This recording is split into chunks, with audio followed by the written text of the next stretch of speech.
এত গরমে তোমরা কেমন আছো? আশা করি ভালোই আছো। ভালো থাকার চেষ্টা করো, প্রচণ্ড গরম। আর আজকে একটু ফ্রেশ লাগার একটাই কারণ, আমি হেয়ার রিমুভ করলাম ফেসে। অনেকদিন পরেই করা হলো, এটা দিয়ে করেছি। কিন্তু একটাই প্রবলেম, সেটা হলো যে আমার একটু অসুবিধা হচ্ছিলো, গরমে না ঘেমে যাচ্ছিলাম তাই।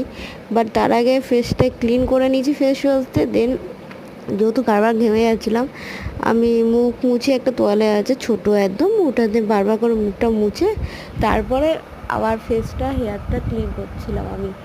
আর এদিকে এখন তোমাদের সাথে কথা বলছি, তাতেও আমি প্রচণ্ড পরিমাণে ঘেমে যাচ্ছি, কিছু করার নেই, গরম প্রচুর।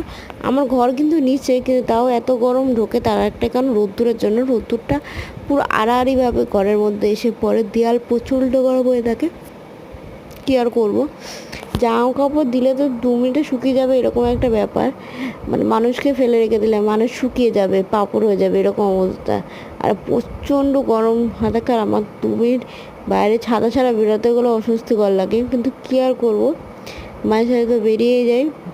আর ঘরে এপাশ থেকে ওপাশে কাজ থাকলে তো ছাতা নিয়ে যাওয়া যায় না, না লোকে আমাকে পাগল বলবে। আর এদিকে এই কিছু পাট আছে, তা আমাদেরকে ছোটো এই যে পাটটা, এটা কী কাজে লাগে আমি জানি না। তোমরা কেউ যদি জানো আমাকে একটু বলো তো, এটা কী কাজে লাগে। আমার মাথায় হাজারবার বুদ্ধি খুঁজিও আমি বুঝতে পারি না। একটা হলো তো ওর ঢাকনাটা, বাট কভার করার জন্য, বাট আর একটা কী কাজে লাগে আমি এখনও জানি না।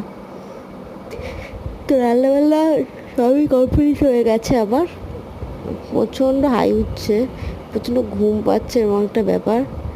গরমে না ক্লান্ত লাগে বেশি।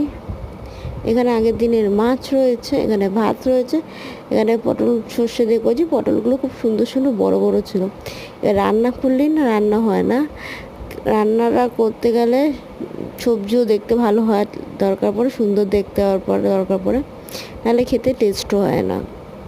এটা আমি খুব বিশ্বাস করি। আর রোদ্দুর দেখেছো বাইরে, এখন সব ঘরে সব আটকে দিয়েছি। এই যে হালকা হালকা অন্ধকার দেখছো। আর ওদিকে খাওয়া দাওয়ার পর ওই জানলাগুলো আমি বন্ধ করে দেবো, ঘরটা একটু হালকা ঠান্ডা হবে। তারপরে আবার যে সে একটু গরম হয়ে যায় বিকালবেলার দিকে, মানে 6টা 10 অবধি বাইরে গরম রোদ্দুরের তাপ দেখা যায়। 6:30টার দিক থেকে অন্ধকার। আর সব কিছু ঠান্ডা হতে হতে না আরও কম টাইম। এদিকে মাথা যন্ত্রণা লেগেই আছে আমার। আর বিকালবেলা বেরোনো আছে, কেনাকাটি করার আছে কিছু।